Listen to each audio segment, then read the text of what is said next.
ಓಂ ಶಾಂತಿ. ಓಂ ಶಾಂತಿ. ಅವ್ಯಕ್ತ ಮುರಳಿ ಮಂಥನ ಕಾರ್ಯಕ್ರಮ.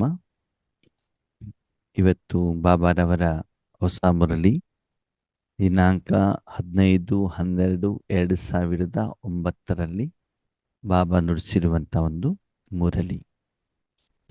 ಈ ಮುರಳಿಯಲ್ಲಿ ಬಾಬಾ ತನ್ನ ಮಕ್ಕಳಿಗೆ ಏನನ್ನ ತಿಳಿಸಲಿಕ್ಕೆ ಇಷ್ಟಪಡ್ತಾ ಇದ್ದಾನೆ. परिवार के साथ प्रीत निभाने के लिए नॉलेजफुल बन बाप समान साक्षीपन की स्थिति में रहना है। बाप, स्व, ड्रामा और परिवार चारों में निश्चय बुद्धि बन ವಿಜಯಿ ಬನ್ನ ಹೈ. ಪರಿವಾರದ ಜೊತೆಯಲ್ಲಿ ಪ್ರೀತಿಯನ್ನು ನಿಭಾಯಿಸುತ್ತಾ ಜ್ಞಾನವಂತರಾಗಿ ತಂದೆ ಸಮಾನ ಸಾಕ್ಷಿತನದ ಸ್ಥಿತಿಯಲ್ಲಿ ಇರಬೇಕು. ತಂದೆ, ತಾನು, ನಾಟಕ ಮತ್ತು ಪರಿವಾರ ಈ ನಾಲ್ಕರಲ್ಲೂ ಕೂಡ ನಿಶ್ಚಯ ಬುದ್ಧಿಯವರಾಗಿ ವಿಜಯಿಗಳು ಆಗಬೇಕಾಗಿದೆ.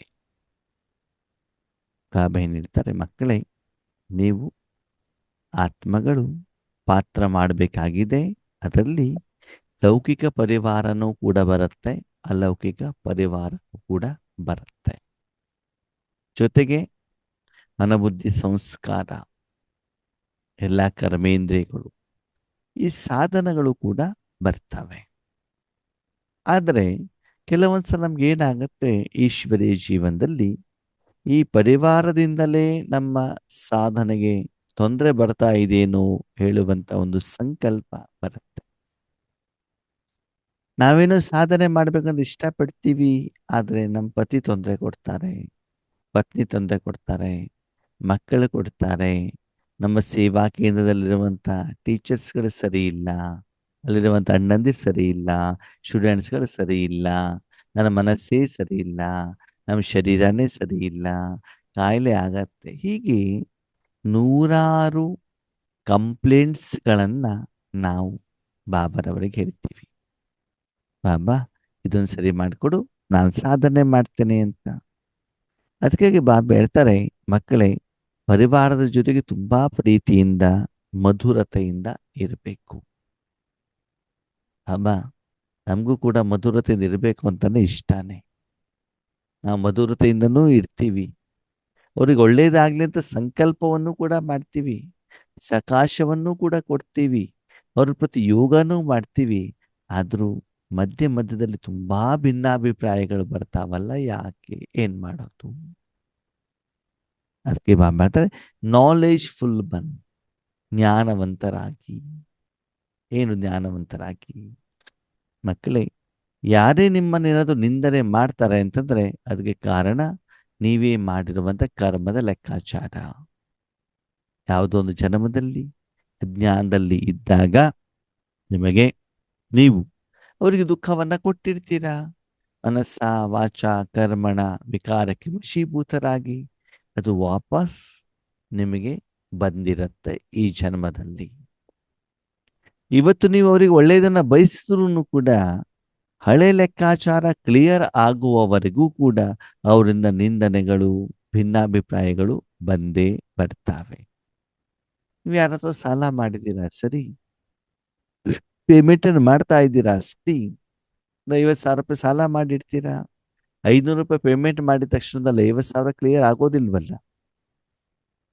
50,000 ನೀವು ಸಾಲ ತಗೊಂಡ್ಮೇಲೆ ಅದಕ್ಕೆ ಬಡ್ಡಿ ಇರ್ತದೆ. ಆ ಪೂರ್ತಿ ಅಕೌಂಟ್ ಸೆಟ್ಲ್ಮೆಂಟ್ ಆಗುವವರೆಗೂ ಕೂಡ ಏನಾಗ್ತದೆ, ಅವರಿಂದ ಭಿನ್ನಾಭಿಪ್ರಾಯಗಳು ಬರ್ತಾನೆ ಇರ್ತಾವೆ. ಅದರ ಪ್ರಭಾವ ನಿಮ್ಮ ಮೇಲೆ ಬೀಳ್ತಾನೆ ಇರ್ತದೆ. ಒಂದು ವೇಳೆ ಆ ರೀತಿ ಬೀಳಬಾರದು ಅಂತಂದ್ರೆ ನಿರಂತರವಾಗಿ ಅವರಿಂದ ಆ ನೋಟಿಸ್ ಬರೋಕ್ಕಿಂತ ಮೊದಲೇನೆ ನೀವೇನ್ ಮಾಡಬೇಕು, ಪೇಮೆಂಟನ್ನು ಮಾಡ್ತಾ ಇರಬೇಕು. ನಿರಾಕಾರವಾದಂಥ ಈಶ್ವರಿಯ ಸಂಪಾದನೆಯಿಂದ ನಾವು ಎಷ್ಟೇ ಅವ್ರಿಗೆ ಒಳ್ಳೆಯದನ್ನು ಬಯಸಿದ್ರು ಅವ್ರು ಕೆಟ್ಟದನ್ನೇ ಬಯಸ್ತಾರಲ್ಲ. ಹೌದು, ಯಾಕೆ ಅಂತ ಇನ್ನೂ ಸಾಲ ಕ್ಲಿಯರ್ ಆಗಿರೋದಿಲ್ಲ. ಅದಕ್ಕಾಗಿ ಆ ರೀತಿ ಆಗತ್ತೆ. ಇನ್ನು ಕೆಲವೊಂದ್ಸಲ ಅವ್ರ ಮೂಲಕ ಬಾಬಾನೇ ಟೆಸ್ಟಿಂಗ್ ಮಾಡ್ತಾ ಇರ್ತಾರೆ. ಮಾಯಿನೂ ಕೂಡ ಏನ್ ಮಾಡ್ತಾ ಇರ್ತದೆ, ಟೆಸ್ಟ್ ಮಾಡ್ತಾ ಇರ್ತದೆ, ನಿಮ್ಮನ್ನ ಅಲ್ಲಾಡಿಸುವಂತ ಪ್ರಯತ್ನವನ್ನು ಮಾಡುತ್ತೆ. 2,500 ವರ್ಷದಿಂದ ನೀವು ಬಾಬನ್ ಜೊತೆಲಿ ಇದ್ದಾಗ ತಕ್ಷಣದಲ್ಲಿ ನೀವು ರಾವಣ ಜೊತೆಗೆ ಹೋಗ್ತೀವಿ ಅಂತಂದ್ರೆ, ಅಲ್ಲ, ನೀವು ರಾವಣ ಜೊತೆಲಿ ಇರ್ತೀರಾ, ಬಾಬನ್ ಜೊತೆಗೆ ಹೋಗ್ತೀವಿ ಅಂತಂದ್ರೆ ಮಾಯೆ ನಿಮ್ಮನ್ನ ಸಹಜವಾಗಿ ಹೋಗ್ಲಿಕ್ಕೆ ಬಿಡೋದಿಲ್ಲ. ತನ್ನ ಕಡೆಗೆ ಸೆಳೆಯುವಂತ ಪ್ರಯತ್ನವನ್ನ ಮಾಡ್ತಾ ಇರುತ್ತೆ. ಈ ಎಲ್ಲ ಕಾರಣದಿಂದ ನೀವೇನ್ ಮಾಡಬೇಕು, ಇದೆಲ್ಲ ಗಮನದಲ್ಲಿ ಇಟ್ಕೊಂಡ್ಬಿಟ್ಟು ಆದಷ್ಟು ಏಕರಸ ಸ್ಥಿತಿಯಲ್ಲಿ ಇರುವಂತಹ ಕಾರ್ಯವನ್ನ ಮಾಡಬೇಕು. ಸರಿ, ಮಕ್ಕಳೇನು ಕಡಿಮೆ ಇಲ್ಲ, ನಾಲೆಜ್ಫುಲ್, ಬಾ ಜ್ಞಾನವಂತರು. ಮಕ್ಕಳು ಏನ್ ಹೇಳ್ತಾರೆ, ಸರಿ ಬಾಬಾ, ಪ್ರೀತಿ ನಿಭಾಯಿಸ್ಬೇಕು ಅಂತ ನೀವ್ ಹೇಳ್ತೀರಾ, ಒಪ್ಕೊಳ್ಳೋಣ. ಸಹನೆ ಮಾಡ್ಬೇಕು ಅಂತ ಹೇಳ್ತೀರಾ, ಒಪ್ಕೊಳ್ಳೋಣ. ಹಳೆ ಕರ್ಮದ ಲೆಕ್ಕಾಚಾರ ಅಂತ ಹೇಳ್ತೀರಾ, ಒಪ್ಕೊಳ್ಳೋಣ. ಸರಿ, ಆದರೆ ಭಕ್ತರು, ಮನುಷ್ಯರು, ಬ್ರಾಹ್ಮಣರು ನಿನಗೂ ಕೂಡ ನಿಂದನೆ ಮಾಡ್ತಾರಲ್ಲ. ನೀವೇನಾದ್ರೂ ಹೋದ ಜನ್ಮದಲ್ಲಿ ಅವ್ರಿಗೆ ಕೆಟ್ಟದನ್ನ ಬಯಸಿದ್ದೀರಾ? ಅವ್ರಿಗೇನಾದ್ರೂ ಕೆಟ್ಟದನ್ನ ಮಾಡಿದ್ದೀರಾ? ಇಲ್ವಲ್ಲ. ನೀವೇ ಹೇಳುವ ಪ್ರಕಾರ ನೀವು ಶರೀರವನ್ನು ಧಾರಣೆ ಮಾಡ್ಕೊಳ್ಳೋದಿಲ್ಲ, ಯಾರಿಂದ ನಿಮ್ಗೆ ಯಾವುದೇ ನಿರೀಕ್ಷೆ ಇಲ್ಲ, ಪಂಚತತ್ವಗಳಿಂದ ಏನೂ ತೆಗೆದುಕೊಳ್ಳೋದಿಲ್ಲ, ನಿಮ್ದು ಅಕೌಂಟ್ ಆಗೋದಿಲ್ಲ. ಆದ್ರೂ ಕೂಡ ಜನ ನಿಮ್ಮನ್ನ ನಿಂದನೆ ಮಾಡ್ತಾರೆ. ಇದಕ್ಕೇನ್ ಹೇಳ್ತೀರಿ ಅಂತ ಪ್ರಶ್ನೆ ಕೇಳ್ತಾರೆ. ಯಾರು ಯಾರು ಪ್ರಶ್ನೆ ಕೇಳ್ತಿದ್ದಾರೆ? ಮಕ್ಕಳು ಯಾರಿಗೆ? ಬಾಬನಿಗೆ. ಶಿವಭಾವನೆ ಕೇಳ್ತಾರೆ. ಸರಿ, ನಾನ್ ತಪ್ಪು ಮಾಡಿದೆ, ನಿಂದನೆ ಮಾಡಿದೆ, ಒಪ್ಕೊಳ್ತೀನಿ. ನೀನ್ ತಪ್ಪೇ ಮಾಡಿಲ್ವಲ್ಲ. ಅದು ಪ್ರಪಂಚದಲ್ಲಿ ಹೆಚ್ಚಿನ ಜನ ನಿಂದನೆ ಮಾಡ್ತಾರಲ್ಲ. ಇದು ಯಾವ ಜ್ಞಾನದ ಲೆಕ್ಕಾಚಾರ, ಯಾವುದು ಕರ್ಮದ ಲೆಕ್ಕಾಚಾರ ಅಂತ ಕೇಳ್ತಿದ್ದಾರೆ. ಬಾಬಾ ಹೇಳ್ತಾರೆ, ಮಕ್ಕಳೇ, ಒಂದು ವೇಳೆ ನೀವು ತಪ್ಪು ಮಾಡ್ದೇನೆ ಅವರು ನಿಂದನೆಯನ್ನ ಮಾಡಿದ್ರೆ ಆ ಅಕೌಂಟ್ ಅವರಿಗೆ ಸೇರತ್ತೆ ಹೊರತು ಅದು ನಿಮ್ಗೆ ಸೇರೋದಿಲ್ಲ. ಅರ್ಥ ಆಯ್ತಾ? ಈಗ ಭಗವಂತ ತಪ್ಪು ಮಾಡಿಲ್ಲ, ಆದ್ರೂ ಕೂಡ ಅವರಿಗೆ ನಿಂದನೆಯನ್ನ ಮಾಡಿದರೆ ಅವಾಗೇನಾಗತ್ತೆ, ಯಾರು ನಿಂದನೆ ಮಾಡಿದಾರೋ ಅವರ ಲೆಕ್ಕಕ್ಕೆ ಅದು ಪಾಪದ ಲೆಕ್ಕದಲ್ಲಿ, ವಿಕರ್ಮದ ಲೆಕ್ಕದಲ್ಲಿ ಜಮಾ ಆಗತ್ತೆ. ಬಿಟ್ಟರೆ ನೀವು ತಪ್ಪು ಮಾಡದಿದ್ರೆ ನೀವು ಯೋಚನೆ ಮಾಡುವಂತ ಅವಶ್ಯಕತೆ ಇಲ್ಲ. ಅದಕ್ಕೆ ಬಾಬಾ ಹೇಳ್ತಾರೆ, ನಾಲೆಜ್ಫುಲ್, ಜ್ಞಾನವಂತರಾಗಿ. ವಿಶೇಷವಾಗಿ ಆತ್ಮೀಯರೇ, ನಾವು ಬ್ರಾಹ್ಮಣರ ಆತ್ಮರಾದಾಗ ಪ್ರಪಂಚದಿಂದ, ಪರಿವಾರದಿಂದ, ಲೌಕಿಕ ಸಂಬಂಧಿಗಳಿಂದ ಅಪೋಸಿಷನ್ ಬರೋದು ತುಂಬಾ ಇರ್ತದೆ. ಅದರ ಬಗ್ಗೆ ನೀವು ಚಿಂತನೆಯನ್ನ ಮಾಡಬಾರದು. ಓಕೆ, ಅದಕ್ಕೆ ಬಾಬಾ ಮುಂದೆ ಹೇಳ್ತಾರೆ, ಮಕ್ಕಳೇ, ನೀವು ಕರೆಕ್ಟಾಗಿ ಕೇಳ್ತಾ ಹೋಗಿ, ನಾಲೆಜ್ಫುಲ್. ಒಂದು ವೇಳೆ ಹಳೆ ಜನ್ಮದ ನೀವು ಲೆಕ್ಕಾಚಾರ ಇಲ್ಲ, ಆದ್ರೂ ಅವ್ರು ನಿಂದನೆ ಮಾಡ್ತಿದ್ದಾರೆ, ಅವರು ಕೆಟ್ಟದನ್ನ ಬಯಸ್ತಾ ಇದ್ದಾರೆ. ಮನಸ್ಸಿನಲ್ಲಿ ರಾಜಯೋಗದಲ್ಲಿ ಕುತ್ಕೊಂಡಾಗ ಅದೇ ವ್ಯಕ್ತಿ, ವಸ್ತು, ವಿಷಯಗಳು ನೆನಪಿಗೆ ಬರ್ತಾವೆ ಅಂತಂದ್ರೆ ನನ್ನ ಲೆಕ್ಕಾಚಾರ ಇದೆಯೋ ಇಲ್ಲ ಅಂತ ಗೊತ್ತಾಗೋದು ಹೇಗೆ? ಅದಕ್ಕೆ ಬಾಬಾ ಹೇಳಿದ್ರು, ನಿಶ್ಚಯ ಬುದ್ಧಿ. ಏನ್ ನಿಶ್ಚಯ ಬುದ್ಧಿ? ನಿಮ್ಮಿಂದ ತಪ್ಪಿಲ್ಲ ಅಂತಂದ್ರೆ ಯೋಗದಲ್ಲಿ ಕೂತ್ಕೊಂಡಾಗ ನಿಮ್ಗೆ ಚೆನ್ನಾಗಿ ಯೋಗದ ಅನುಭವ ಆಗ್ತಾ ಇರ್ತದೆ, ಮನಸ್ಸಿನ ಹಗುರತೆ ಆಗ್ತಾ ಇರ್ತದೆ, ವಿಕರ್ಮ ವಿನಾಶ ಆಗಿದ್ದು ಗೊತ್ತಾಗ್ತಾ ಇರ್ತದೆ. ನೆಕ್ಸ್ಟ್ ಲೆವೆಲ್ ಹೋಗ್ತದೆ, ಆ ಕಾಯಿಲೆ ಗುಣ ಆಗಿದ್ದು, ಮಾನಸಿಕ ಶಾರೀರಿಕ ಕಾಯಿಲೆ ಗುಣ ಆಗಿದ್ದು ಗೊತ್ತಾಗತ್ತೆ. ಅದಕ್ಕಾಗಿ ಬುದ್ಧಿಯ ಆಧಾರದಲ್ಲಿ ನಿಮ್ಮನ್ನು ನೀವು ಚೆಕ್ ಮಾಡ್ಕೊಂಡು, ಯಾಕಂದ್ರೆ ಅವ್ರು ಏನ್ ನಿಂದನೆ ಮಾಡಿದ್ರು ಕೂಡ ನಿಮ್ಮ ಅಕೌಂಟ್ ಅಲ್ಲಿ ಸಮಸ್ಯೆ ಇದ್ರೆ ಮಾತ್ರ ಅದರ ಪ್ರಭಾವ ನಿಮಗೆ ಬೀಳುತ್ತೆ. ಇಲ್ಲ ಅಂತಂದ್ರೆ ರಿಟರ್ನ್ ಅವರಿಗೆ ಹೋಗತ್ತೆ. ಆವಾಗ ಯೋಗದಲ್ಲಿ ಕುತ್ಕೊಂಡಾಗ ಬುದ್ಧಿಯ ಆಧಾರದಿಂದ ಚೆಕ್ ಮಾಡ್ಕೊಳ್ಳಿ, ಏನು ನಿಮ್ಮ ರಾಜಯೋಗ ಸರಿಯಾಗಿ ಆಗ್ತಾ ಇದೆಯಾ, ಅನುಭವ ಸರಿಯಾಗಿ ಆಗ್ತಾ ಇದೆಯಾ, ಕನೆಕ್ಷನ್ ಕರೆಕ್ಟಾಗಿ ಆಗ್ತಾ ಇದೆಯಾ. ಅದು ಕರೆಕ್ಟ್ ಆಗಿದ್ರೆ ಏನೂ ಸಮಸ್ಯೆ ಇಲ್ಲ, ಏನೂ ತೊಂದರೆ ಇಲ್ಲ. ಮಧ್ಯದಲ್ಲಿ ಏನಾದ್ರು ಸುಸ್ತಾಗ್ತಾ ಇದೆ, ನಿದ್ರೆ ಬರ್ತಾ ಇದೆ, ಯೋಗ ಆಗ್ತಾ ಇಲ್ಲ ಅಂತಂದ್ರೆ ಏನರ್ಥ? ಯಾರ್ದೋ ಜೊತೆ ಕರ್ಮದ ಲೆಕ್ಕಾಚಾರಗಳು ಇದ್ದಾವೆ ಅಂತ. ಮೊನ್ನೆ ಬೆಂಗಳೂರಿಗೆ ಬಾಬಾ ಸೇವೆ ಕಳಿಸಿದ್ರು. ಮೊದಲೇ ದಿನ ರಾತ್ರಿ ಬಸ್ಸಲ್ಲಿದ್ವಿ, ಅದಾದ್ಮೇಲೆ ಫುಲ್ ಡೇ ಒಂದ್ ಕಡೆ ಸೇವೆ ಆಯ್ತು. ನೆಕ್ಸ್ಟ್ ಡೇ ಬಂದ್ಬಿಟ್ಟು ಒಂದು ಸೇವಾ ಕೇಂದ್ರ ಮಲಗಿದಾಗ ರಾತ್ರಿ ನಿದ್ದೆನೇ ಇಲ್ಲ. ಹಾಗಂತ ಯಾವುದೇ ಚಿಂತೆ, ಯಾವುದೇ ಕನಸುಗಳು ಏನೂ ಇಲ್ಲ, ಚೆನ್ನಾಗಿ ಯೋಗ ಏನಾಗ್ತಾ ಇದೆ, ಆಗ್ತಾ ಇದೆ. ಯಾಕಂದ್ರೆ ಅಲ್ಲಿ ಬಾಬನಿಗೆ ನಮ್ಮ ಮನಸ್ಸು ಬುದ್ಧಿ ಅವಶ್ಯಕತೆ ಇತ್ತು. ಅಷ್ಟೆಲ್ಲ ಆದ್ಮೇಲೂ ಕೂಡ ಮರುದಿನ ಏನು ಕರ್ಮವನ್ನ ಮಾಡ್ತೀವಲ್ವಾ, ಅಲ್ಲಿ ಸುಸ್ತು, ಬೇಜಾರು ಅಂತ ಬಿಟ್ಟು ಅನ್ಸೋದಿಲ್ಲ. ಈ ಎಲ್ಲ ಆಧಾರದ ಮೇಲೆ ಮಕ್ಕಳೇ ನೀವೇನ್ ಮಾಡಿ, ಏನ್ ಮಾಡಿ, ಬುದ್ಧಿಯನ್ನ ಪುನಃ ಪುನಃ ಪುನಃ ಪುನಃ ಉಪಯೋಗ ಮಾಡ್ತಾನೆ. ಏನ್ ಮಾಡ್ಬೇಕು, ನಿಮ್ಮ ಯೋಗದ ಲೇವಲ್ ಅನ್ನ, ಮಾನಸಿಕ ಸ್ಥಿತಿಯನ್ನ, ಆತ್ಮಿಕ ಸ್ಥಿತಿಯನ್ನ ನೀವೇನ್ ಮಾಡಬೇಕು, ಚೆಕ್ ಮಾಡಬೇಕು.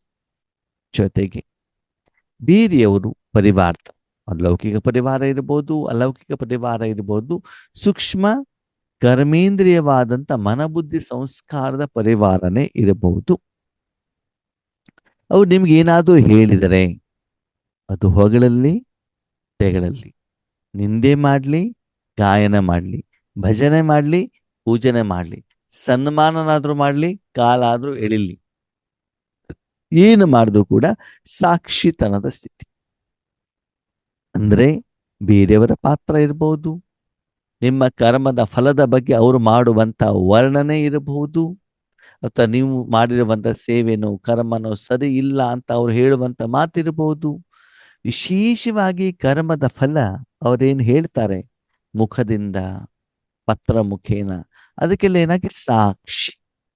ಅದೇನು ಅವ್ರು ಹೇಳಿರೋದು ಗೊತ್ತು, ಅದರ ಪ್ರಭಾವ ನಮ್ಮ ಮೇಲೆ ಬೀಳಬಾರದು. ಹಂಗಂದ್ರೆ ಓಕೆ, ಸಾಕ್ಷಿ ಪರಿಸ್ಥಿತಿ ಅಂತಂದ್ರೆ ಏನು? ಸಾಕ್ಷಿಪರ ಅಂತ ಹ್ಮ್ ಏನು ಸಾಕ್ಷಿ ಪರಿಸ್ಥಿತಿ ಅಂತಂದ್ರೆ? ಅವರ ಪಾತ್ರ ಅವ್ರು ಮಾಡ್ತಾ ಇದ್ದಾರೆ ಹಾ ಅಂತ ಹೇಳಿ ಏನೇ ಅವರಲ್ಲಿ ಲೋಪದೋಷ ನಾವು ನೋಡ್ದಂಗೆ ಸಾಕ್ಷಿಯಾಗಿ ನೋಡ್ತಾ ಇರೋದು ಅವ್ರ ಪಾತ್ರ ಅವರ ಮಾಡ್ತಾ ಇದ್ದಾರೆ ಅಂತ. ಅಂದ್ರೆ ಹಾಗೆ ಹಾ, ಅಲ್ಲಿ ಇರ್ತೀವಿ ಅಣ್ಣ, ಆದ್ರೆ ಮನ್ಸಿಡ್ಬಾರ್ದು ಅಷ್ಟೇ ಯಾವ್ದ್ರಲ್ಲೂ. ಅದರಲ್ಲಿ ಮನಸ್ಸನ್ನ ಇಡಬಾರ್ದು. ಹ್ಮ್ ಆಮೇಲೆ ಮುಂಚೆನೂ ಆಗಿತ್ತು, ಈಗ್ಲೂ ಆಗ್ತಾ ಇದೆ, ಕಲ್ಪದಿಂದೇನೂ ಆಗಿತ್ತು, ಈಗ್ಲೂ ಆಗ್ತಿದೆ ಅಂತ ತಿಳ್ಕೊಬೇಕು. ಮನಸ್ಸಿನಲ್ಲಿ ಜ್ಞಾನವನ್ನ ಹೇಳೋದು ತುಂಬಾ ಸಹಜ, ಆದರೆ ಧಾರಣೆ ಮಾಡಿದಾಗ ಅದರ ಎಫೆಕ್ಟ್ ಹೆಂಗಿರ್ತದೆ ಅಂತ ನಮ್ಗೇನಾಗ್ಬೇಕಾಗತ್ತೆ, ಗೊತ್ತಾಗ್ಬೇಕಾಗ್ತದೆ. ಸಾಕ್ಷಿಪನ ಸ್ಥಿತಿ ಅಂತಂದ್ರೆ, ನೀವು ಕಾರಲ್ಲಿ ಹೋಗ್ತಾ ಇದ್ದೀರಿ. ಎಲ್ಲಿ ಹೋಗ್ತಾ ಇದ್ದೀರಿ? ಕಾರಲ್ಲಿ. ಓಕೆ, ಸರಿ. AC ಕಾರಲ್ಲಿ ಹೋಗ್ತಾ ಇದ್ದೀರಾ. ಯಾವ ಕಾರು? AC car. ಸರಿ. ಕಾರ್ ನೀವೇ ಡ್ರೈವಿಂಗ್ ಮಾಡಬೇಕು, ಡ್ರೈವರ್ ಮಾಡಬೇಕು? ನಾವೇ ಮಾಡ್ಬೇಕು. ಯಾವ್ದು ಉತ್ತಮ, ನೀವು ಮಾಡಿದ ಉತ್ತಮನೋ ಡ್ರೈವರ್ ಇದ್ರು ಉತ್ತಮನೋ? ಡ್ರೈವರ್ ಇದ್ರೆ ಉತ್ತಮ. ಹಾ, ಸರಿ. ಹಾಗೆ ನಿಮ್ಮ ಜೀವನವನ್ನ ಬಾಬನ ಕೈಲಿ ಕೊಟ್ಟಿದ್ದೀರಿ ಅಂತ ತಿಳ್ಕೊಳ್ಳಿ. ಸರಿ, ನೀವೆಲ್ಲಿದ್ದೀರಿ? ಹಾ, ಅವರ ಮಣಿದಲ್ಲಿ ನೀವು ಕಾರಲ್ಲಿ ಇದ್ದೀರಿ. ಸೈಡಲ್ಲಿ ಓಕೆ, ಕೂತಿದ್ದೀವಿ. ಹಾ. ಡ್ರೈವರ್ ಯಾರು?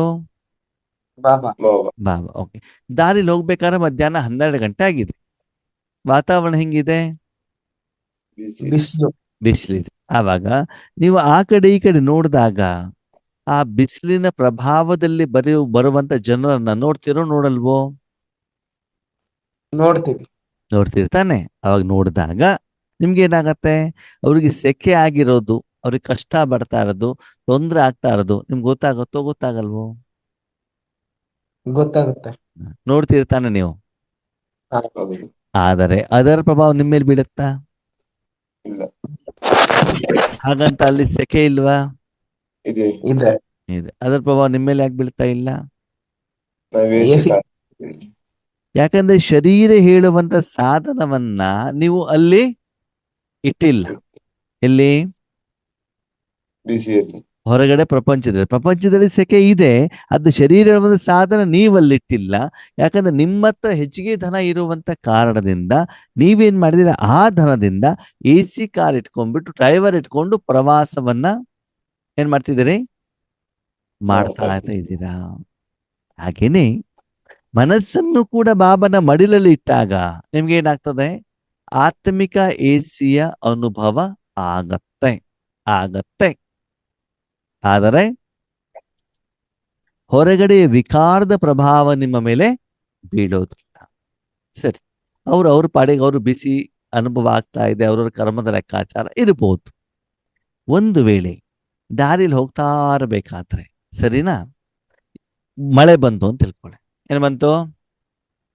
ಮಳೆ ಸರಿ, ನೀವೆಲ್ಲಿದ್ದೀರಿ? AC car. AC car. Okay, ಮಳೆ ನೀರ್ ನಿಂತಿದೆ, ಹಿಂದ್ಗಡೆ ಒಂದು ವೆಹಿಕಲ್ ಬಂದ್ಬಿಟ್ಟು ಓವರ್ಟೇಕ್ ಮಾಡಿಬಿಟ್ಟು ಆ ಮಳೆ ನೀರೆಲ್ಲ ನಿಮ್ ಕಾರ್ ಮೇಲೆ ಏನಾಗ್ತದೆ?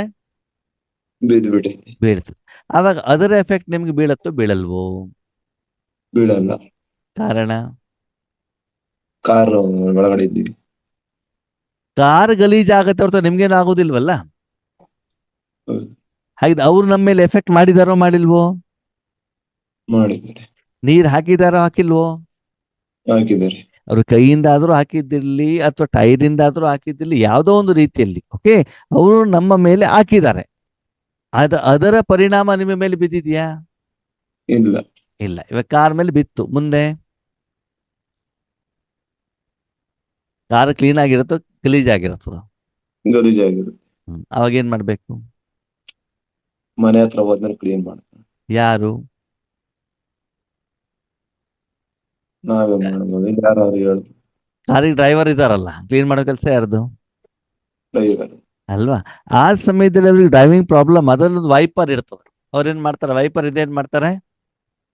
ಕ್ಲೀನ್ ಗ್ಲಾಸ್ ಅನ್ನ ಕ್ಲೀನ್ ಓಕೆ. ಹಾಗಿದ್ರೆ ನೀರು ಬಂತೋ ಬಂದಿಲ್ವೋ? ಬಂದಿದೆ. ಆ ಕಾರ್ ಮೇಲೆ ಬಿದ್ದಿದೆಯೋ ಇಲ್ವೋ? ಬಿದ್ದಿದೆ. ನೀವು ನೋಡಿದಿರೋ ಇಲ್ವೋ? ನೋಡಿದ್ದೀವಿ. ಅದರ ಎಫೆಕ್ಟ್ ನಿಮ್ಗೆ ಏನಾದ್ರು ಆಯ್ತಾ? ಇಲ್ಲ. ಯಾಕೆ? ನಾವು ಒಳಗಡೆ ಇದ್ದೀವಿ. ಕಾರಲ್ಲಿ. ಒಂದು ವೇಳೆ ನಿಮ್ಮ ಹತ್ರ ಹಣ ಇಲ್ಲ ಅಥವಾ AC ಕಾರಲ್ಲೇ ಕುಂತಿದ್ದೀರಾ, ಅದು ಆ ಸಮಯದಲ್ಲಿ ಏನೋ ಒಂದು ಕಾರಣದಿಂದ ಏನೋ ಒಂದು ಐಟಮ್ ತಗೊಳ್ಬೇಕು ಅಂತ ಕಾರಿಂದ ಕೆಳಗಡೆಗೆ ಇಳಿದಿದ್ದೀರಿ, ವೈಟ್ ಡ್ರೆಸ್ ಹಾಕೊಂಡಿದ್ದೀರಿ, ಆವಾಗ ಆ ವೆಹಿಕಲ್ ಬಂದ್ಬಿಟ್ಟು ನೀರು ಹಾಕೊಂಡು ಹೋದ್ರೆ ಆವಾಗ ಅದರ ಎಫೆಕ್ಟ್ ನಿಮ್ಮ ಮೇಲೆ ಆಗತ್ತೋ ಆಗಲ್ವೋ? ಆಗುತ್ತೆ.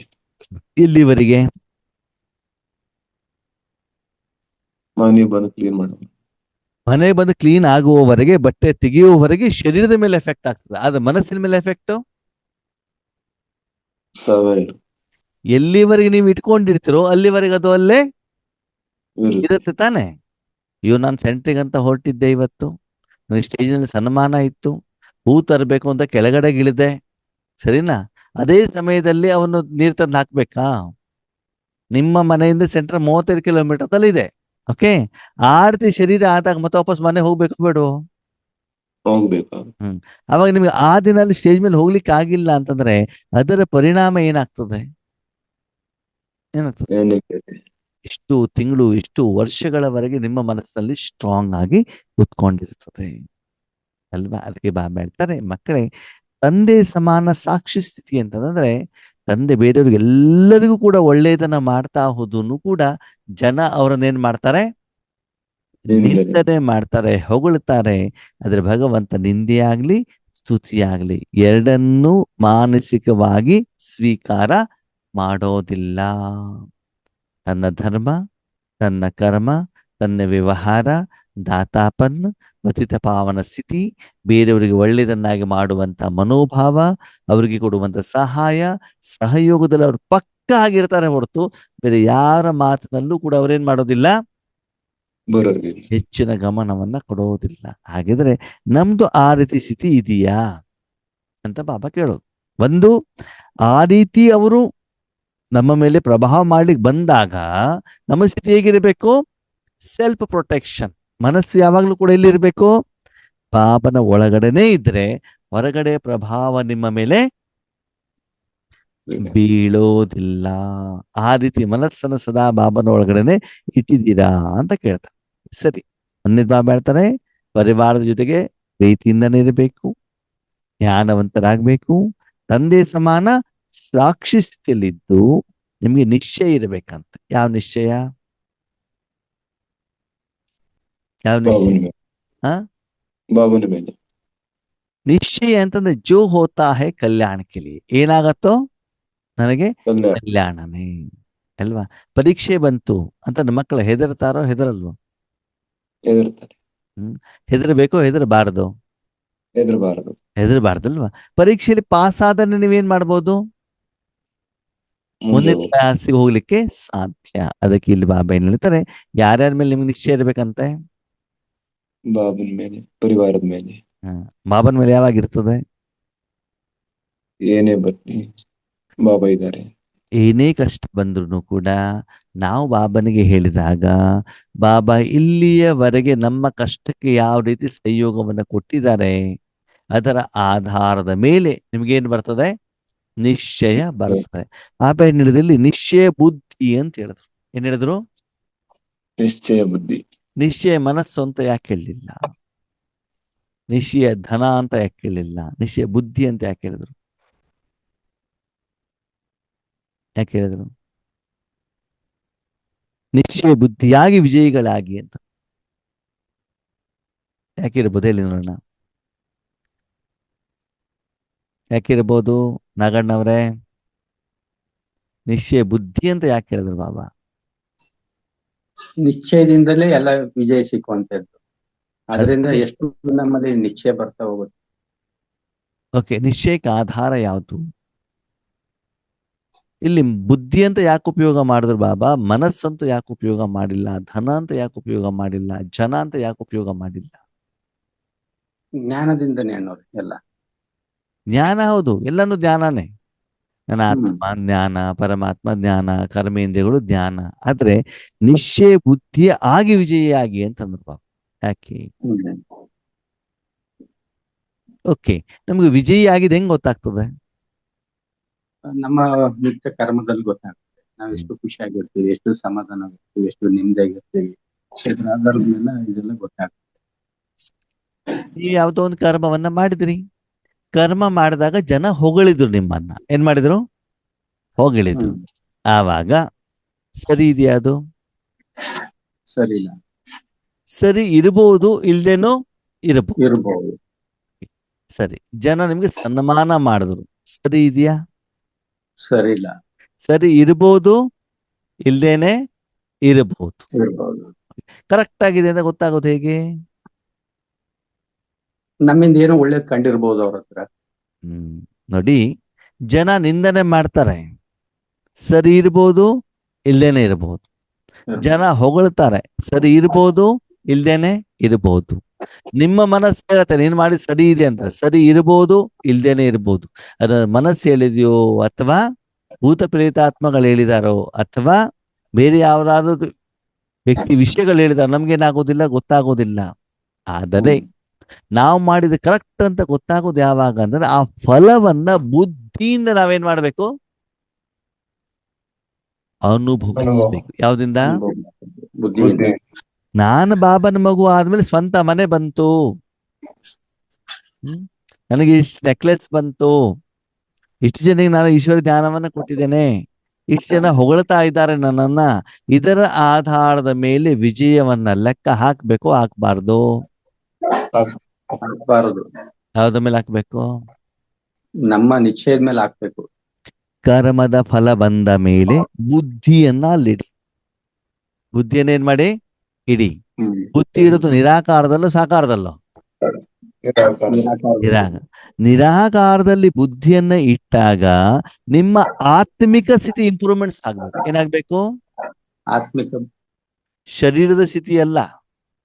ಶರೀರಕ್ಕೆ AC ಸಿಕ್ತು, ಉಡುಗೊರೆ ಸಿಕ್ತು, ಜನ ಹೊಗಳಿದ್ರು, ಸನ್ಮಾನ ಮಾಡಿದ್ರು, ಗಾಯನ ಮಾಡಿದ್ರು, ವಾಟರ್ ಇದಲ್ಲ ಮೆಸೇಜ್ ಕಳಿಸಿದ್ರು, ಹಣ ಕಳಿಸಿದ್ರು, ಅದರ ಆಧಾರದಲ್ಲ. ಓಕೆ, ಅವಳು ಕಳಿಸ್ಲಿ, ಅದು ಬೇಡ. ಓಕೆ, ನಾವು ಎಷ್ಟೋ ಕಡೆ ನೋಡ್ತೀವಿ, ಸೇವಾ ಕೇಂದ್ರಗಳಿಗೆ ಬಾಬಾ ಕಳಿಸಿದಾಗ ಹೊಗಳೋರು ಇರ್ತಾರೆ, ತೆಗಳೋರು ಇರ್ತಾರೆ. ಇವತ್ತು ಹೊಗಳ್ತಾರೆ, ನಾಳೆ ತೆಗಳ್ತಾರೆ, ಇವತ್ತು ತೆಗಳೋರು ನಾಳೆ ಹೊಗಳ್ತಾರೆ, ಉಡುಗೊರೆ ಕೊಡೋರು ಇದ್ದಾರೆ, ಏನೇನೋ ಮಾಡೋರಿದ್ದಾರೆ. ಆದರೆ ಅದರ ಯಾವುದರ ಆಧಾರದಲ್ಲೂ ನೀನು ನಿನ್ನ ವಿಜಯವನ್ನ ಏನ್ ಮಾಡುವಂಗಿಲ್ಲ, ಲೆಕ್ಕ ಹಾಕುವಂಗಿಲ್ಲ ಅಲ್ವಾ? ಈಗ ನೀವು ಯಾವ್ದೊಂದು ಪ್ರಶ್ನೆಗೆ ಉತ್ತರ ಬರೀತೀರಾ, ಎಷ್ಟೋ ಜನರಿಗೆ ಅದನ್ನು ತೋರಿಸ್ತೀರಾ. ನಿಮ್ ಜೊತೆಲಿರುವಂತ ಸ್ಟೂಡೆಂಟ್ಸ್ಗಳದ್ದು ಸರಿ ಇದೆ ಅಂತಾನು ಹೇಳ್ಬಹುದು ಅಲ್ವಾ? ಅಪ್ಪ ಅಮ್ಮ ಸರಿ ಇದೆ ಅಂತ ಹೇಳ್ಬಹುದು. ಅದು ಪಕ್ಕ ಗೊತ್ತಾಗೋದು ಯಾವಾಗ? ಯಾವಾಗ? ನಮ್ಮ ಮನಸ್ಸು ಹಗುರತೆ ಇಲ್ಲ. ಮಾರ್ಕ್ಸ್ ಬಂದಾಗ. ಯಾವಾಗ? ಟೀಚರ್ ಮಾರ್ಕ್ಸ್ ಬಂದಾಗ್ಲೇ ಅದು ಪಕ್ಕಾನೆ. ಹೊರತು ನಿಮ್ಗೆ ಬರ್ದಾಗ ನಿಮ್ಗೆ ಸರಿನೇ, ನಿಮ್ ಜೊತೆಲಿರೋರು ಕೂಡ ಸರಿನೇ. ಇನ್ನೊಬ್ರು ಯಾರೋ ಹೇಳಿರ್ಬೋದು, ಇಲ್ಲ ಇಲ್ಲ ನೀವು ಬರ್ದಿರೋ ತಪ್ಪು, ಇದು ಸರಿ ಅಂತ ಹೇಳಿದಾಗ ನೀವು ಸರಿ ಬರ್ದಿರೋದನ್ನ ಉಲ್ಟಾ ಮಾಡಿಡ್ತೀರಾ. ಅವಾಗ ಏನಾಗ್ಬಿಡ್ತದೆ? ಮಾರ್ಕ್ಸ್ ಮೈನಸ್ ಅಲ್ವಾ? ಕೆಲವೊಂದ್ಸಲ ಸ್ಕೂಲಲ್ಲಿ ಹಾಗೆ ಇರ್ತದೆ, ಯಾವ್ದಕ್ಕೊಂದು ಉತ್ತರ ಬರ್ದಿರ್ತೀವಿ, ಪಕ್ಕದವ್ರಿಗೆ ಕೇಳ್ತೀವಿ, ಅವಾಗ ಅವ್ರೇನ್ ಹೇಳ್ತಾರೆ, ಇದು ಸರಿ ಇಲ್ಲ ಅದು ಅಂತ ಹೇಳ್ತಾರೆ. ನಾವ್ ಅದನ್ನ ಸರಿ ಇರೋದನ್ನ ತಪ್ಪು ಬರ್ದು ಬಿಡ್ತೀವಿ, ಮೈನಸ್ ಆಗ್ಬಿಡ್ತದೆ ತಾನೇ. ಅದಕ್ಕಾಗಿ ಬಾಬಾ ನಿಶ್ಚಯ ಬುದ್ಧಿ. ನಿಮ್ಗೇನ್ ಬರ್ಬೇಕು? ನಿಶ್ಚಯ ಬರ್ಬೇಕು. ಏನಂತ? ಎಸ್, ನಾನು ಮಾಡ್ತಾ ಇರೋದು ಕರೆಕ್ಟ್ ಆಗಿದೆ ಅಂತ ಮಾನಸಿಕವಾದಂತ ಹಗುರತೆ, ಖುಷಿ, ಆನಂದದ ಅನುಭವ ನಿಮ್ಗೆ ಆಗ್ಬೇಕಾಗ್ತದೆ. ಅದ್ ಆಗ್ಬೇಕು ಅಂತಂದ್ರೆ ಬಾಬಾ ಹೇಳ್ತಾರೆ ಪ್ರತಿಯೊಂದು ಕರ್ಮದಲ್ಲೂ ಏನಾಗಿರ್ಬೇಕು? ಸಾಕ್ಷಿ ಸ್ಥಿತಿಯಲ್ಲಿ ಇರಬೇಕು. ಅದರ ಪ್ರಭಾವ ನಮ್ಮ ಮೇಲೆ ಬೀಳಬಾರ್ದು. ಒಂದು ತಂದೆ ಮೇಲೆ ನಿಶ್ಚಯ ಯಾವಾಗ ಬರ್ತದೆ? ಯಾವಾಗ ಬರ್ತದೆ? ಓಕೆ, ನಿಮ್ಗೆ ಡಾಕ್ಟರ್ ಮೇಲೆ ನಿಶ್ಚಯ ಯಾವಾಗ ಬರ್ತದೆ? ಕಾಯಿಲೆ ಗುಣ ಆದಾಗ. ನೀವು ಹೋಗ್ಬೇಕು, ಶರೀರ ಒಯ್ದ್ಬಿಟ್ಟು ಅವ್ರ ಕೈಲಿ ಕೊಡಬೇಕು, ಅವ್ರ ಕಾಯಿಲೆ ಏನು ಅಂತ ಗುರುತಿಸ್ಬೇಕು, ಆಮೇಲೆ ಅವ್ರು ಕೊಡುವಂತ ಮೆಡಿಸಿನ್ ಇಂದ ಕಾಯಿಲೆ ಗುಣ ಆದ ನಿಮ್ಗೆ ಏನ್ ಬರ್ತದೆ? ನಿಶ್ಚಯ ಬರ್ತದೆ. ಟೇಲರ್ ಮೇಲೆ ನಿಶ್ಚಯ ಯಾವಾಗ ಬರ್ತದೆ? ಬಟ್ಟೆ ಹೊಲದ ಮೇಲೆ ಸರಿಯಾಗಿ ಅವನು ಹೊಲಿಬೇಕು, ಅದು ನಿಮ್ಗೆ ಕರೆಕ್ಟ್ ಆಗಿ ಮ್ಯಾಚ್ ಆಗ್ಬೇಕು. ಅವಾಗ ಟೇಲರ್ ಮೇಲೆ ಏನ್ ಬರ್ತದೆ? ನಿಶ್ಚಯ ಬರ್ತದೆ. ನಂಬಿಕೆ, ವಿಶ್ವಾಸ ಬರ್ತದೆ. ಹಾಗೆ ನಿಮ್ಮ ಜೀವನದಲ್ಲಿ ಬಾಬನನ್ನ ಉಪಯೋಗ ಮಾಡಿದಾಗ ಸಮಸ್ಯೆಗಳು, ಕಷ್ಟಗಳು, ತೊಂದರೆಗಳು ಬಂದಾಗ ಅದನ್ನೇನ್ ಮಾಡ್ಬೇಕು? ಬಾಬಾ ಪರಿಹಾರ ಮಾಡಬೇಕು. ಆವಾಗ ನಿಮ್ಮ ಮನಸ್ಸಿಗೆ ಖುಷಿ ಬರಬೇಕು. ಅವಾಗ ಬಾಬನ ಮೇಲೆ ನಿಮ್ಗೆ ಏನ್ ಬರ್ತದೆ? ನಿಶ್ಚಯ ನಿಶ್ಚಯ. ಆದ್ಮೇಲೆ ನನ್ನೊಂದು ಪ್ರಶ್ನೆ, ಉತ್ತರ ಕೊಡ್ತೀರಾ? ನೀವು ಬಾಬನಿಗೆ ಏನೋ ಒಂದು ಬೇಕು ಅಂತ ಕೇಳ್ತೀರಾ, ಏನ್ ಮಾಡ್ತೀರಿ? ಕೇಳ್ತೀನಿ. ಕೇಳ್ತೀರಿ. ಅದನ್ನ ಬಾಬಾ ಕೊಡೋದಿಲ್ಲ. ಅದು ನಿಮ್ಗೆ ಖುಷಿ ಆಗ್ತದೋ ಸಿಟ್ಟು ಬರ್ತದೆ? ಖುಷಿ ಆಗುತ್ತೆ. ಯಾಕೆ? ನೀವು ಕೇಳಿದನ್ನು ಕೊಟ್ಟಿಲ್ವಲ್ಲ ಅವರು. ಅದ್ರಲ್ಲಿ ಏನೋ ಸರಿ ಹೋಗೋದಿರಲ್ಲ. ನಿಶ್ಚಯ ಇರ್ಬೇಕು ತಾನೆ. ಲೌಕಿಕದಲ್ಲೂ ಕೂಡ ಚಿಕ್ಕ ಮಕ್ಕಳು ಅಪ್ಪ ಅಮ್ಮನ ಹತ್ರ ಬೇಕಾದಷ್ಟನ್ನ ಕೇಳ್ತಾರೆ ಅಲ್ವಾ? ಕುರ್ಕುರೆ ಬೇಕು, ಡೈರಿ ಮಿಲ್ಕ್ ಬೇಕು, ಮಸಾಲೆ ಪುರಿ ಬೇಕು, ಕೇಳ್ತಾರೆ ಕೇಳಲ್ವಾ? ಹೇಳ್ತಾರೆ. ಕೊಟ್ಟಿದ್ದಿದ್ರೆ ಓಕೆ, ಕೊಟ್ಟಿಲ್ಲ ಅಂತಂದ್ರೆ ಅದಲ್ಲೇ ಕಲ್ಯಾಣ ಅಂತ ನಾವೇನಿರ್ಬೇಕು? ನಿಶ್ಚಯ. ಖುಷಿಯಾಗಿರ್ಬೇಕು. ಯಾಕಂದ್ರೆ ನನಗೆ ಕಲ್ಯಾಣ ಆಗೋದಿದ್ರೆ ಮಾತ್ರ ತಂದೆ ತಾಯಿ ನನಗೇನ್ ಮಾಡ್ತಾರೆ? ಕೊಡ್ತಾರೆ. ಅದೆಲ್ಲ ಅಕಲ್ಯಾಣ ಇದ್ರೆ ಅವ್ರು ನನಗೇನ್ ಮಾಡೋದಿಲ್ಲ? ಕೊಡೋದಿಲ್ಲ ಅಂತ ನಂಬಿಕೆ, ವಿಶ್ವಾಸ ಯಾರ ಮೇಲೆ ಇರ್ಬೇಕು? ಬಾಬನ ಮೇಲೆ. ತಂದೆ ತಾಯಿಗಳ ಮೇಲೆ, ಹಾಗೆ ಶಿವಬಾಬಾ ಮೇಲೆ ಇರಬೇಕಾಗ್ತದೆ. ಅದು ಆಗ್ಬೇಕು ಅಂದ್ರೆ ಪ್ರತಿಯೊಂದು ಕರ್ಮ ಆದ ಮೇಲೆ ನಾವೇನ್ ಮಾಡ್ಬೇಕು? ಬುದ್ಧಿಯನ್ನ ಆ ಕರ್ಮದ ಫಲದ ಜೊತೆಗೆ ಏನ್ ಮಾಡ್ಬೇಕು? ಜೋಡಿಸ್ಬೇಕು. ಓಕೆ, ಸರಿ. ಆ ಸಮಯದಲ್ಲಿ ಅಕಲ್ಯಾಣ ಅಂತ ಅನಿಸಿದ್ರು ಕೂಡ ಆ ಕರ್ಮದಲ್ಲಿ ನಿಜವಾದ ಕಲ್ಯಾಣ ಇದ್ದರೆ ಆ ತಕ್ಷಣದಲ್ಲಿ ನಿಮ್ಮ ಮನಸ್ಸು ಏನಾಗಿರ್ತದೆ? ದೂರ ಆಗಿರ್ತದೆ. ಓಕೆ, ನಿಮ್ಗೆ ಶುಗರ್ ಬಂದಿದೆ. ಓಕೆ, ಅವಾಗ ಏನ್ ಹೇಳ್ತಾರೆ ಅಂತಂದ್ರೆ ಈ ಕಹಿ ತರಕಾರಿ ಇರ್ತದಲ್ಲ, ಯಾವ್ದದ್ದು? ಹಾಗಲಕಾಯಿ. ಹಾಗಲಕಾಯಿ ಜ್ಯೂಸ್ ಕುಡೀರಿ ಅಂತ ಹೇಳ್ತಾರೆ. ಹಾಗಲಕಾಯಿ ಜ್ಯೂಸ್ ಕುಡಿಬೇಕಾದ್ರೆ ನಿಮ್ಗೆ ಹೆಂಗ ಅನ್ಸತ್ತೆ? ಅನ್ಸತ್ತೆ ತಾನೆ. ಆದ್ರೆ ಅದು ಹೊಟ್ಟೆಗೆ ಹೋದ್ಮೇಲೆ ಸರಿ ಹೋಗುತ್ತೆ. ಅದ್ರ ಕೆಲಸ ಮಾಡತ್ತಲ್ವಾ? ಅವಾಗ ಖುಷಿ ಆಗತ್ತೋ ಆಗಲ್ವೋ? ಆಗುತ್ತೆ. ಹಾಗೆ ತಂದೆ ಏನ್ ಹೇಳ್ತಾರೋ, ತಂದೆಗೆ ನಾವು ಜವಾಬ್ದಾರಿಯನ್ನು ಕೊಟ್ಟಾಗ ಅವ್ರೇನು ಮಾಡ್ತಾರೋ ಅದು ಕಲ್ಯಾಣ ಅಂತ ನಮ್ಗೇನಿರ್ಬೇಕು? ಬಾಬನ ಮೇಲೆ ಫಸ್ಟ್ ನಿಶ್ಚಯ. ಯಾರ ಮೇಲೆ? ಬಾಬನ. ಆದ್ರೆ ಆ ನಿಶ್ಚಯಕ್ಕೆ ಆಧಾರ ಕರ್ಮದ ಫಲವನ್ನ ಬುದ್ಧಿಯ ಜೊತೆಗೆ ಜೋಡಣೆ ಮಾಡಿದಾಗ ನಿರಾಕಾರ ರೂಪದಲ್ಲಿ ಆತ್ಮದಲ್ಲಿ ಅಕೌಂಟ್ ಜಾಸ್ತಿ ಆಗ್ಲಿಕ್ಕೆ ಶಾಂತಿ, ಸುಖ, ಸಂತೋಷ, ಆನಂದ, ನೆಮ್ಮದಿ, ಪ್ರೀತಿ, ಪವಿತ್ರತೆ ಶಕ್ತಿ ಹೆಚ್ಚಿಗೆ ಆದರೆ ಅವ ನಿಶ್ಚಯ ಏನಾಗ್ತದೆ? ಹೆಚ್ಚಿಗೆ ಆಗತ್ತೆ. ಅದನ್ನು ಬಿಟ್ಬಿಟ್ಟು ಸ್ಥೂಲವಾಗಿರೋದನ್ನ ನೀವು ಲೆಕ್ಕ ಹಾಕಿದಿದ್ರೆ ಅದು 100% ವಿಜಯ ಅಂತ ಹೇಳಲಿಕ್ಕೆ ಆಗುವುದಿಲ್ಲ. ಅದಕ್ಕಾಗಿ ಪ್ರತಿಯೊಂದು ಕರ್ಮವನ್ನು ನೀವೇನ್ ಮಾಡಬೇಕಾಗ್ತದೆ? ಲೆಕ್ಕ ಮಾಡಬೇಕಾಗತ್ತೆ. ಎರಡನೇದು ಬಾಬಾ ಸ್ವಕಿ ಉಪನಿಶ್ಚಯ. ಯಾರ ಮೇಲೆ ನಿಶ್ಚಯ ಇರಬೇಕು? ಬಾಬನ. ನನ್ನ ಮೇಲೆ. ನಮ್ಮ ಮೇಲೆ. ನನ್ನ ಮೇಲೆ ಅಂತಂದ್ರೆ ನನ್ನ ಆತ್ಮದ ಮೇಲೆ. ಆತ್ಮದ ಮೇಲೆ ಹೊರತು ಶರೀರದ ಮೇಲೆ ಅಲ್ಲ. ನಾವು ಶರೀರ ಅಂತ ತಿಳ್ಕೊಂಡು ಕರ್ಮ ಮಾಡದೆ ಏನಾಗ್ತದೆ? ವಿಕಾರ ಆಗತ್ತೋ ಆಗಲ್ವೋ? ಆವಾಗ ನಿಮ್ಗೆ ಜಮಾ ಆಗ್ಲಿಕ್ಕೆ ಹೆಂಗ್ ಸಾಧ್ಯ? ಅದಕ್ಕಾಗಿ ಆತ್ಮದ ಮೇಲೆ ನಿಮ್ಗೆ ಏನಿರ್ಬೇಕು? ನಿಶ್ಚಯ ಇರಬೇಕು. ನಾನು ಏನು ಮಾಡ್ತೇನೆ ಬಾಬಾರವರ ಶ್ರೀಮತದ ಅನುಸಾರ ಮಾಡ್ತಾ ಇರೋದಕ್ಕೆ ವಿಜಯ ನನ್ನ ಜನ್ಮ ಸಿದ್ಧ ಅಧಿಕಾರ. ಅದಕ್ಕಾಗಿ ಚೆಕ್ ಯಾರು ಮಾಡ್ಬೇಕು? ಆತ್ಮ ಮಾಡ್ಕೊಳ್ಬೇಕಾಗ್ತದೆ. ತಂದೆ ಮೇಲೆ ನಿಶ್ಚಯ ಇದ್ದು ನಿಮ್ಮ ಮೇಲೆ ನಿಶ್ಚಯ ಇಲ್ಲ ಅಂತಂದ್ರೆ ಅಯ್ಯೋ ಮಾಡ್ಲಿಕ್ಕಾಗತ್ತೋ ಆಗಲ್ವೋ? ಆಗದಿದ್ರೆ ಹೇಳುವಂತ ನಂಬಿಕೆ, ವಿಶ್ವಾಸ, ಧೈರ್ಯ ಇಲ್ಲ ಅಂತಂದ್ರೆ ಯಾವುದೇ ಕಾರ್ಯ ಫಲ ಆಗ್ಲಿಕ್ಕೆ ಸಾಧ್ಯ ಇಲ್ಲ. ಸಾಧ್ಯ ಇಲ್ಲ. ಮೊದಲನೇ ನಿಶ್ಚಯ ಯಾರ ಮೇಲೆ? ತಂದೆ ಮೇಲೆ, ಎರಡನೇ ನಿಶ್ಚಯ ಯಾರ ಮೇಲೆ? ಆತ್ಮ ಆತ್ಮ ಆತ್ಮದ ಮೇಲೆ. ಓಕೆ, ಅಂದಮೇಲೆ ಯಾವುದೇ ಕರ್ಮವನ್ನ ಫಸ್ಟ್ ಯಾರಿಗೆ ಒಪ್ಪಿಸ್ಬೇಕು?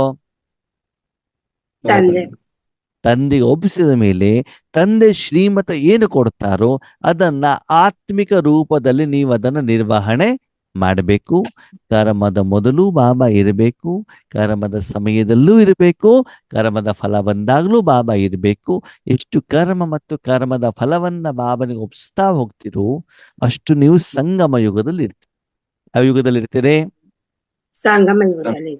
ಯಾವ ಸಂಗಮ? ಆತ್ಮ ಪರಮಾತ್ಮ ಸಂಗಮ ಹಾಗಿದ್ರೆ ಆ ಸಂಗಮ ಯುಗ ಕಲ್ಯಾಣಕಾರಿ ಹೌದು ಅಲ್ವೋ? ಹೌದು. ಹಾ, ಹೌದು. ಯಾವಾಗ ಕಲ್ಯಾಣಕಾರಿ ಆಗಿರ್ತದೋ ಅವಾಗ ಡ್ರಾಮಾನು ಕೂಡ ನಿಮ್ಗೆ ಏನಾಗಿರ್ತದೆ?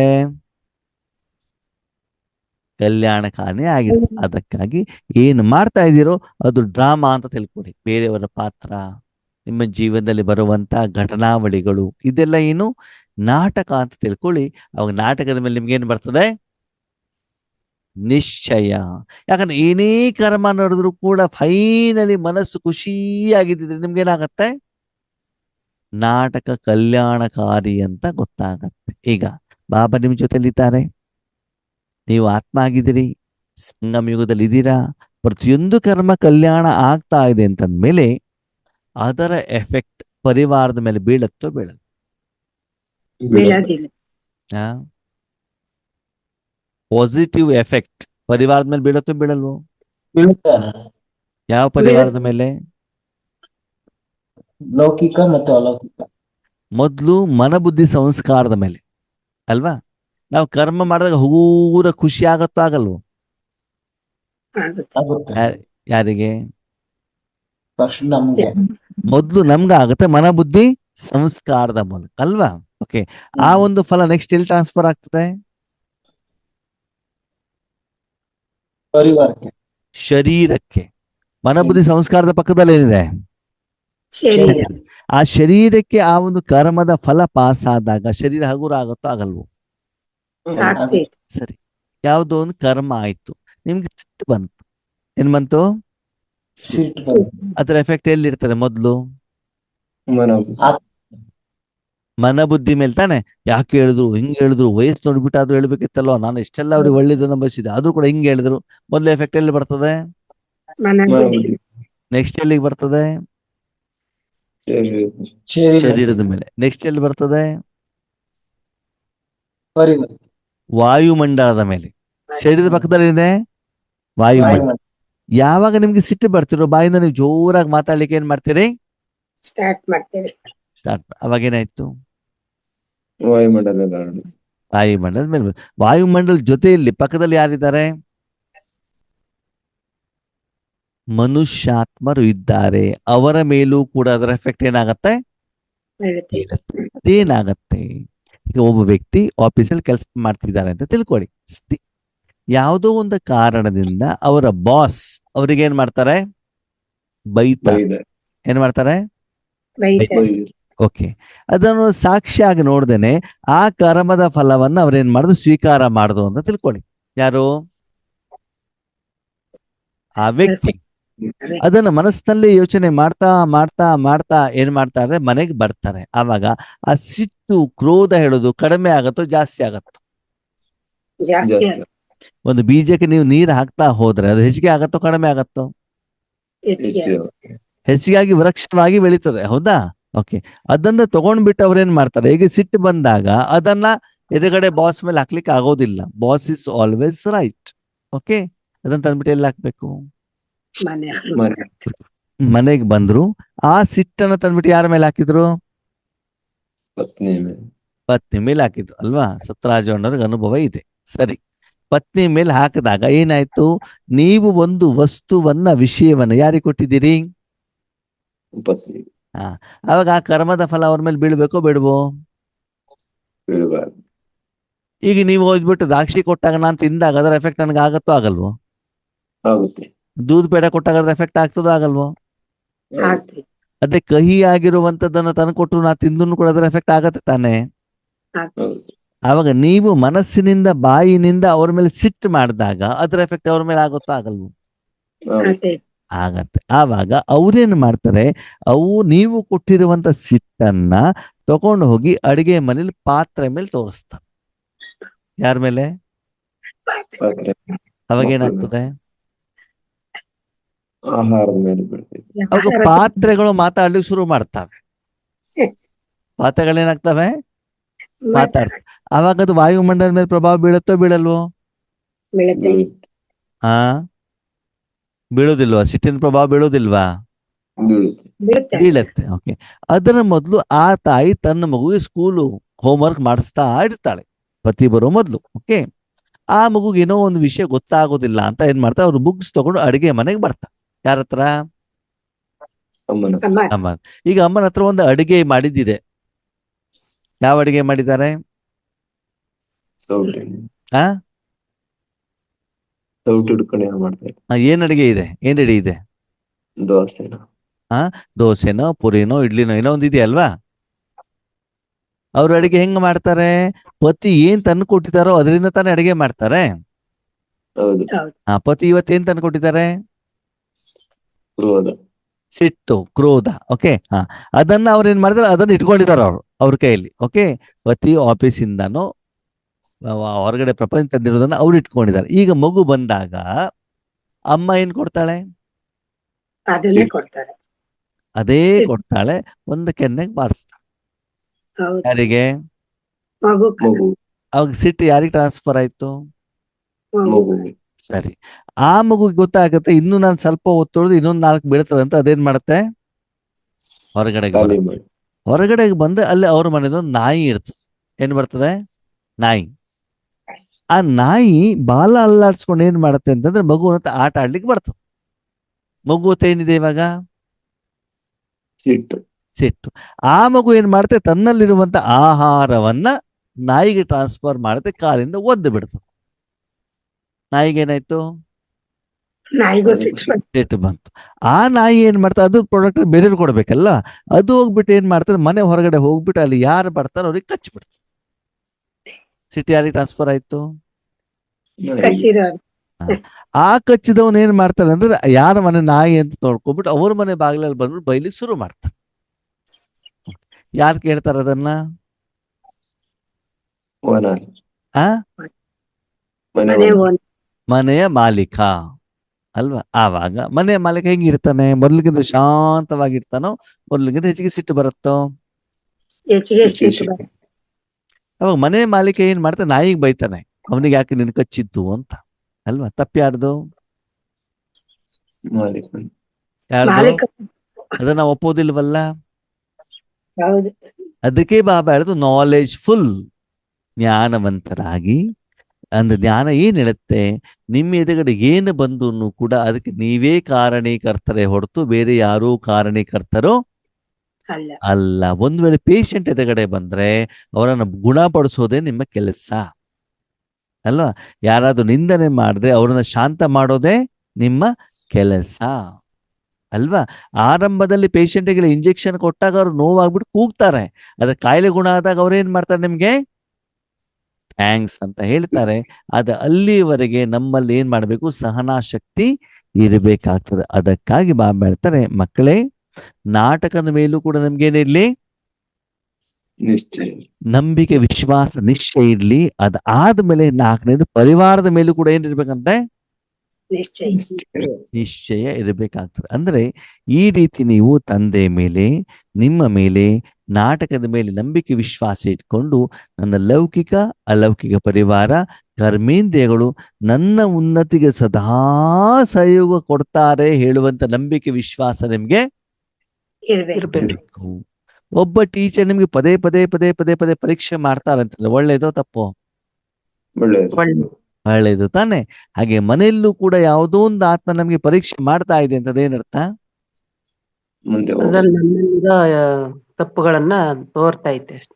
ನಾನು ಮುಂದೆ ಹೋಗ್ಲಿಕ್ಕೆ ನನಗೇನು ಕೊಡ್ತಾ ಇದ್ದಾರೆ, ಅವರು ಸಪೋರ್ಟ್ ಕೊಡ್ತಾರೆ. ಮಾಡ್ತಾ ಇದ್ದಾರೆ. ಹೀಗೆ ಪ್ರತಿಯೊಂದು ವಿಷಯವನ್ನ ನಿಶ್ಚಯದ ಆಧಾರದಲ್ಲಿ ಏನ್ ಮಾಡ್ತಾ ಹೋಗಿ, ಚೆಕ್ ಮಾಡ್ತಾ ಹೋಗಿ. ಅಂದ್ರೆ ಮಕ್ಕಳೇನ್ ಹೇಳ್ತಾರೆ, ಬಾಬಾ ಅವರು ಮಾಡಿರುವಂತ ನಿಂದನೆ ಕರೆಕ್ಟ್ ಆಗಿದೆಯೋ ಇಲ್ವೋ ಅಂತ ಚೆಕ್ ಮಾಡೋದು ಹೇಗೆ?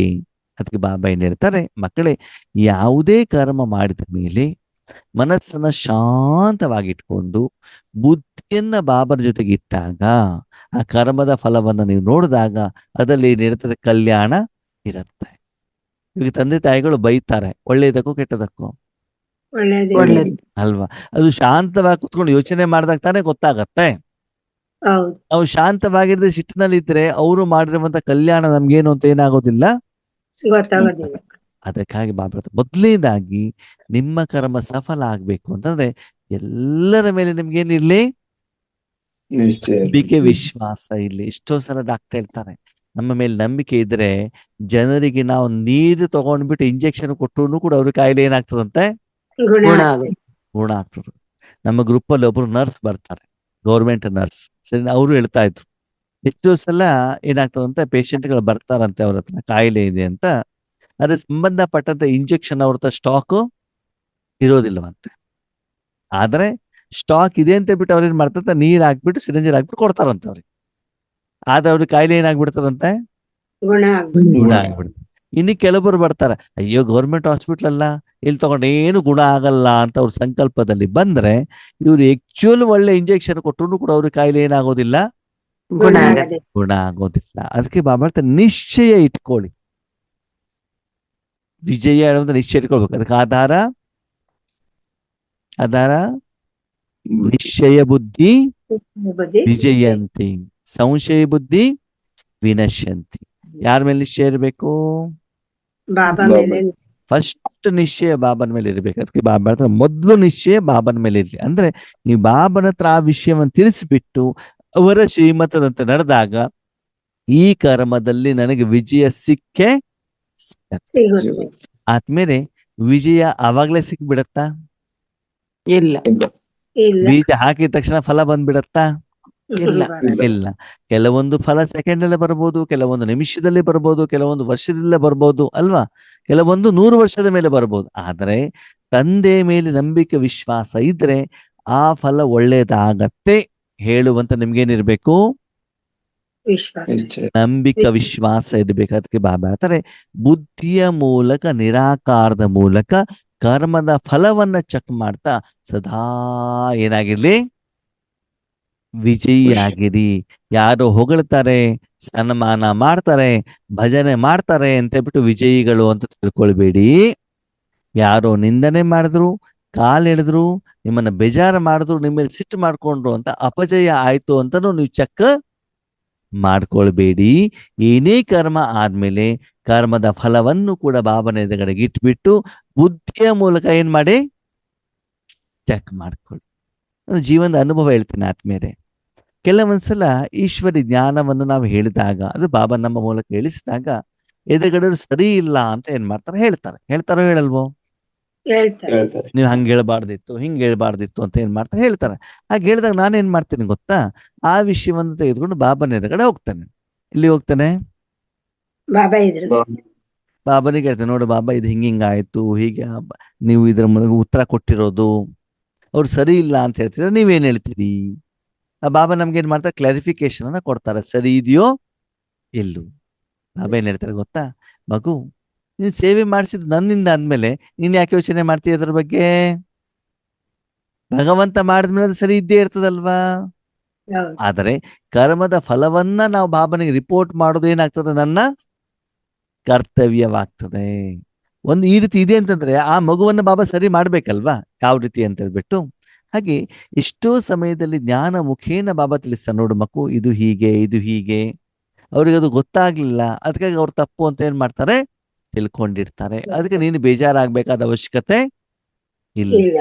ಅದಾದ ಕ್ಲಾರಿಫಿಕೇಶನ್ ಬರಬೇಕು ಅಂತಂದ್ರೆ ನಾನು ಬಾಬನ ಎದುರುಗಡೆ ಹೋಗ್ಬಿಟ್ಟು ಆ ವಿಷಯವನ್ನ ಹೇಳ್ಬೇಕು. ಇಟ್ಟುಬಿಟ್ಟು ತಕ್ಷಣದಲ್ಲಿ ನಾನೇನ್ ಮಾಡ್ಬೇಕಾಗತ್ತೆ, ಅದರ ಕ್ಲಾರಿಫಿಕೇಶನ್ ಅನ್ನ ಪಡ್ಕೊಳ್ಬೇಕಾಗ್ತದೆ. ಅದಕ್ಕಾಗಿ ಮೊದಲು ತಂದೆ ಮೇಲೆ ನಿಶ್ಚಯ ಇರ್ಲಿ, ಎರಡನೇದು ನಿಮ್ಮ ಮೇಲೆ ಇರ್ಲಿ, ಮೂರನೇದು ನಾಟಕದ ಮೇಲೆ ಇರ್ಲಿ, 4 ಪರಿವಾರದ ಮೇಲೆ ಇರ್ಲಿ.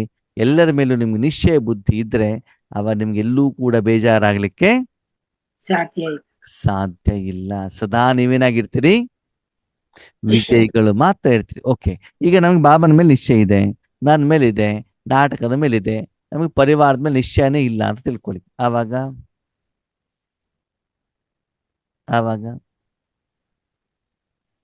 ಫುಲ್ ಪಾಸ್ ಆದ್ರೂ ಆಗಿಲ್ವಾ? ಫೇಲ್ ಆಗಿಲ್ಲ. ಒಂದ್ ಸಬ್ಜೆಕ್ಟ್ ಅಲ್ಲಿ ಫೇಲ್ ಆದಲ್ಲ, ಹೌದು ಆವಾಗ ಪಾಸ್ ವಿತ್ ಆನರ್ ಅಂತ ಹೇಳಲಿಕ್ಕೆ ಸಾಧ್ಯ ಸಾಧ್ಯ. ಇಲ್ಲ. ನಮ್ದು ಮ್ಯಾಕ್ಸಿಮಮ್ ಕಂಪ್ಲೇಂಟ್ ಯಾರ ಮೇಲೆ? ಪರಿವಾರದ ಮೇಲೆ. ಯಾಕೆ ಅಂತಂದ್ರೆ ಬಾಬಾ ಹೇಳಿದ್ದು ಇಷ್ಟೇ, ನೀವು ಮೊದಲು ತಂದೆಗೆ ಹೇಳಿ ಆತ್ಮ ಅಂತ ತಿಳ್ಕೊಂಡು ಜೊತೆಲಿದ್ದು ಸಂಗಮ ಯುಗದಲ್ಲಿ ಇದ್ದು ಕರ್ಮವನ್ನು ಮಾಡಿದ್ರೆ ಎದುರುಗಡೆ ನಿಮ್ಗೆ ಕಂಪ್ಲೇಂಟ್ ಮಾಡೋದಿಲ್ಲ. ಕಂಪ್ಲೇಂಟ್ ಮಾಡಿದ್ರು ಅದರ ಎಫೆಕ್ಟ್ ನಿಮ್ಮ ಮೇಲೆ ಬೀಳೋದಿಲ್ಲ. ಎಫೆಕ್ಟ್ ಬೀಳೋದು ಯಾವಾಗ? ನಾನು ಅಂತ ಮಾಡ್ಲಿಕ್ಕೆ ಹೋಗ್ತೀವಿ, ಮನ್ಮತದಂತೆ ಮಾಡ್ಲಿಕ್ಕೆ ಹೋಗ್ತೀರಿ, ಪರಮತದಂತೆ ಮಾಡ್ಲಿಕ್ಕೆ ಹೋಗ್ತೀರಿ, ಡ್ರಾಮಾ ಅಂತ ನೋಡೋದಿಲ್ಲ, ಸಾಕ್ಷಿಯಾಗಿ ನೋಡೋದಿಲ್ಲ. ಈ ಎಲ್ಲ ಕಾರಣದಿಂದ ಏನಾಗ್ತದೆ? ಪರಿವಾರದವ್ರ ಜೊತೆಗೆ ಭಿನ್ನಾಭಿಪ್ರಾಯ ಬರ್ತದೆ. ಮಜಾ ಏನು ಗೊತ್ತಾ? ಲೌಕಿಕ ಮತ್ತು ಅಲೌಕಿಕ ಪರಿವಾರ ಮನ ಬುದ್ಧಿನ ಚೆನ್ನಾಗಿ ಏಟ್ ತಿಂತಾ ಆಡ್ತಾರೆ. ಓಕೆ, ಆಮೇಲೆ ಬೇರೆ ಭಾಷಣ ಮಾಡೋದು ಹೆಂಗೆ? ಭಾಷಣ ಹೆಂಗಿರ್ತದೆ? ಅಯ್ಯೋ ಈಶ್ವರಿ ಜೀವನ ತುಂಬಾ ಚೆನ್ನಾಗಿದೆಯಪ್ಪ ಅಂತ ಏನ್ ಮಾಡ್ತಾ ಇರ್ತಾರೆ? ಹಾಡಿ ಹೊಗಳ್ತಾ ಇರ್ತಾರೆ. ಹೇಳ್ತಾರೆ, ನೀವು ಒಳಗಡೆ ಇಷ್ಟು ಕೊಳಕನ್ನು ಇಟ್ಕೊಂಡ್ಬಿಟ್ಟು ನೀವು ಬಾಯಿಂದ ಎಷ್ಟೇ ಹೊಗಳಿದ್ರು ಕೂಡ ಏನೇ ಪ್ರಯೋಜನ ಆಗೋದಿಲ್ಲ. ಅದಕ್ಕಾಗಿ ನಿಮ್ಮ ಜೀವನದಲ್ಲಿ ಏನಾಗಿರ್ಬೇಕು? ಧಾರಣೆ ಇರಬೇಕು. ಅದಕ್ಕಾಗಿ ಪ್ರತಿಯೊಂದು ಕರ್ಮವನ್ನ ಬುದ್ಧಿಯ ಆಧಾರದಲ್ಲಿ ಏನ್ ಮಾಡ್ತಾ ಹೋಗಿ? ಚೆಕ್ ಮಾಡ್ತಾ ಹೋಗಿ. ಎಷ್ಟು ವಿಜಯ ಬರ್ತಾ ಹೋಗ್ತದೋ ಅಷ್ಟು ಅವರ ಮೇಲೆ ನಮ್ಗೇನು ಬರ್ತಾ ಹೋಗ್ತದೆ? ನಿಶ್ಚಯ ಹೆಚ್ಚಿಗೆ ಆಗ್ತಾ ಹೋಗುತ್ತೆ. ಓಕೆ, ಓಂ ಶಾಂತಿ.